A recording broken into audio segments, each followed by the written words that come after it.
Hello friends, welcome to MS maths. BSc जो electromagnetism है उसमें जो नेक्स्ट टॉपिक मैं ले रहा हूँ ग्रेडियंट के बाद में line integral of a vector field. Line integral of a vector field जो हमारा टॉपिक रहेगा, और इसके बाद मैं समझाऊंगा आपको line surface integral of vector field. दो टॉपिक रहेंगे आज की क्लास में हमारे, और दोनों ही इंपॉर्टेंट टॉपिक रहेंगे। और इससे ही हम आगे चल के डाइवर्जन पढ़ेंगे। डाइवर्जन और जो कर्ल हम पढ़ेंगे वो इसी पे बेस्ड है। तो लाइन इंटीग्रल की डेफिनेशन मैंने यहाँ लिख रखी है। Line integral represent the sum of line integral represent the sum of the dot product of vector field obtained from the each point of curve. This is important thing, each point of curve in vector field.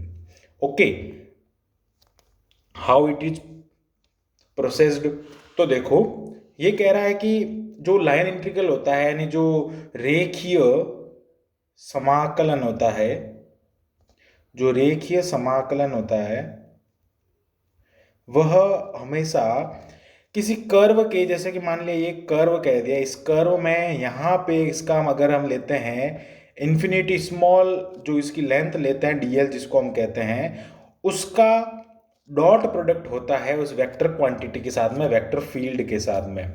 Okay, तो यहाँ से हम बात करते हैं कि each point, ये क्या बात कर रहा है, each of the point, each point की बात कर रहा है। तो पॉइंट के लिए क्या हो जाएगा, पॉइंट के लिए हमेशा क्या होता है, लाइन इंटीग्रल होता है। इस लाइन पे, जैसे मैं एक और बात कर लेता हूँ, यहाँ पे आगे बात कर लेते हैं अपन, यहाँ पे पेज पे, कि जो लाइन हो जाएगी इस पर मैं अगर बात करता हूँ, यहाँ पे डीएल हो जाएगा और ये ए वेक्टर कोई हो जाएगा। तो इसमें डीएल ले रहा हूँ तो मैं इस डीएल यानी ये क्या हो जाएगा, स्मॉल लेंथ हो जाएगी इसकी, जिसको हम कहते हैं आंशिक लंबाई कहते हैं, डीएल जिसको हम कहते हैं आंशिक लंबाई, पार्शियल लेंथ हो जाएगी इसकी। वो किसकी इक्वल होगी, रेखीय समाकलन यानी लाइन इंटीग्रल के इक्वल होगी। अब इसमें भौतिक विज्ञान में इसको हम कह सकते हैं कि किसी सतत सदिश फलन में किसी दी गई दिशा में प्रारंभिक और अंतिम स्थितियों के मध्य का मान ज्ञात करने के लिए राशि का निश्चित दिशा में समाकलन किया जाता है, जिसे रेखीय समाकलन कहते हैं। एक निश्चित दिशा में उसका समाकलन किया जाता है, और उस निश्चित दिशा को हम अगर फिजिकल मीनिंग के हिसाब से देखें तो वो डीएल के हिसाब से लिया जाता है। ओके, अब इस डीएल का और इस एक क्वांटिटी का हम क्या करते हैं, वेक्टर प्रोडक्ट करते हैं, नहीं सॉरी, डॉट प्रोडक्ट करते हैं, स्केलर प्रोडक्ट जिसको हम कहते हैं। वो जब करते हैं तो लाइन इंटीग्रल बनती है। जैसे देखो यहाँ पे मैं इसी लाइन के लिए अगर बात करता हूँ तो ये इस टाइप से हो जाएगा, A one vector and delta, A one vector and ये हो जाएगा मेरा यहाँ पे डेल्टा L1 प्लस में बात L1 वेक्टर। सेकंड बात करता हूँ मैं A2 vector and delta L2 vector. फिर ऐसे ऐसे मैं बात करूँगा आगे आगे for n vector fields, A delta ये हो जाएगा यहाँ से Ln स्क्वायर, और इसका जो हो जाएगा वो पूरा सम हो जाएगा, सम यहाँ से हो जाएगा, सम कहाँ से कहाँ तक हो जाएगा, इसका सम्मिशन की अगर बात करते हैं तो सम्मिशन हो जाएगा n is equal to 1 to n is equal to n। Okay, इसके बात कर देते हैं ए वेक्टर डेल्टा एल हो जाएगा।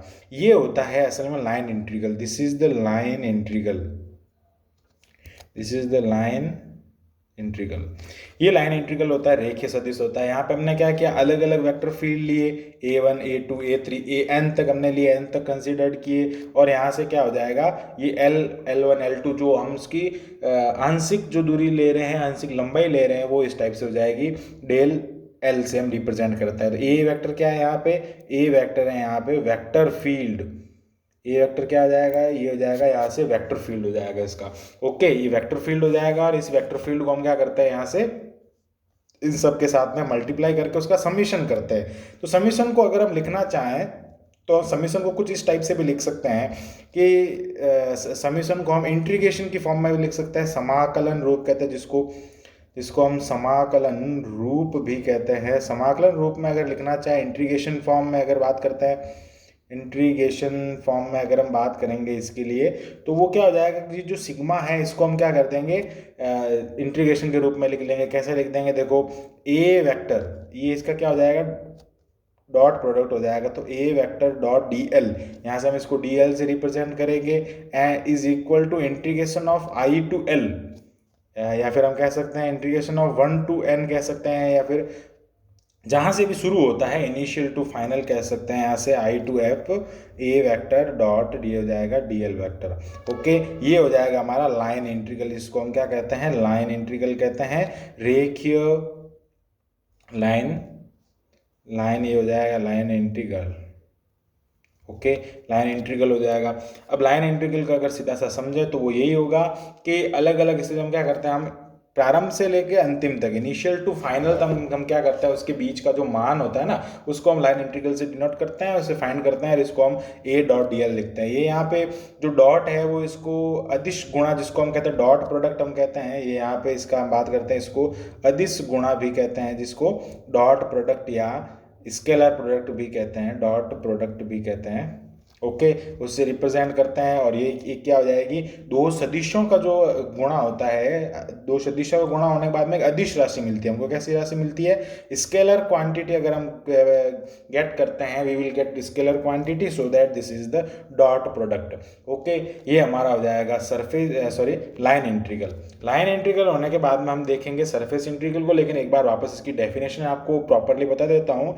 लाइन इंटीग्रल वापस डेफिनेशन को अगर समझेंगे तो क्या हो जाएगा, line integral represents the sum of, हमने बताया ना सम, ये यहाँ पे देखो, यहाँ पे हम देखते हैं कि सम हो रहा है, the sum of the dot product of vector vector field obtain from each point of curve. वो अलग अलग पॉइंट से, हर पॉइंट से क्या हो रहा है, each point of curve, her point से वहां से उसको वैल्यू मिलेगी, और उसको हम लाइन इंटीग्रल कहेंगे। अब हम बात करते हैं यहाँ पे सरफेस इंटीग्रल के लिए। तो सरफेस इंटीग्रल में अगर हम देखते हैं तो वो क्या हो जाएगा, सरफेस इंटीग्रल में, सरफेस इंटीग्रल में अगर देखते हैं तो surface integral represent the sum of the sum of the product, sum of the dot product लिखना था यहाँ पे, dot product, sum of the dot product of a vector field obtain from each small area. क्या बात कर रहे हैं यहाँ पे, ईच स्मॉल एरिया, वहाँ पे पॉइंट टू पॉइंट बात हो रही थी, यहाँ पे हम बात कर रहे हैं ओनली स्मॉल एरिया के लिए। तो स्मॉल एरिया जिसको हम क्या कंसीडर करेंगे, डी एस कंसिडर कर सकते हैं या डेल एस कंसिडर कर सकते हैं। We will consider small area as a D S या del S. Okay, and surface in vector field, ये वेक्टर फील्ड में जो सरफेस के लिए हम बात करते हैं, जैसे मैं बात कर लेता हूँ, एक यहाँ पे सरफेस मैं कंसिडर कर रहा हूँ, जैसे लेट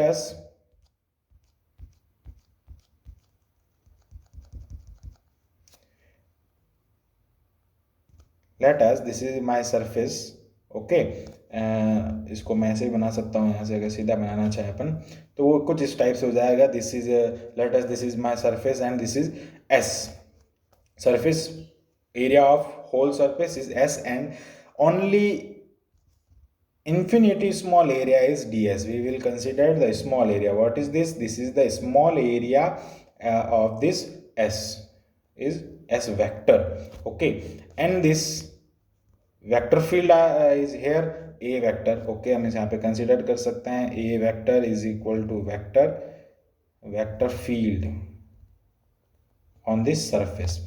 अब यहाँ से बात करते हैं, क्या कहा था हमने सरफेस में कि ऑल ऑफ द एरिया, यहाँ से भी होगा, यहाँ से भी होगा, यहाँ से भी होगा, हर स्मॉल एरिया से टू द स्मॉल जो एरिया होगा उसमें, वहाँ से उसका हम सम करेंगे, तो उसका सम क्या हो जाएगा, the surface integration of vector field A vector on surface. On surface पर अगर हम बात करते हैं तो वो क्या हो जाएगा, सरफेस में अगर हम बात करते हैं यहाँ पे तो ये हो जाएगा close surface of A vector dot D S. Okay, close surface of A vector of D S, इसको हम फाई से भी डिनोट कर सकते हैं, ये हो जाएगा तो close surface of A vector dot D S. अब यहाँ पे ये जो मैंने इस टाइप का एक इंटीग्रेशन का पॉइंट जो बनाया है यहाँ पे, ये आप देख रहे हैं कि स्पेशल इंटीग्रेशन है, ये इस टाइप से इंटीग्रेशन बना के मैंने बीच में गोला किया है, ये डिनोट करता है क्लोज सरफेस को डिनोट करता है, ये क्लोज सरफेस को यानी बंद पृष्ठ को डिनोट करता है। ये क्या करता है, बंद पृष्ठ को डिनोट करता है ना, बंद पृष्ठ को डिनोट करता है, क्योंकि यहाँ से इसको रिप्रेजेंट करता है, क्योंकि यहाँ पे हम देख सकते हैं कि जो पूरा सरफेस हम देख रहे हैं यहाँ पे पूरा का पूरा बंद है, और बंद सरफेस को क्या करता है, डिनोट करता है। इसलिए हम क्या कह सकते हैं कि यहाँ पे ये लगाता है, तो नीचे लिख देता हूँ कि ये जो होता है ये रिप्रेजेंट करता है, डिनोटेड द क्लोज, या फिर हिंदी में लिख देता हूँ मैं क्लोज, या फिर हम कह सकते हैं बंद पृष्ठ को, बंद पृष्ठ को निरूपित करता है।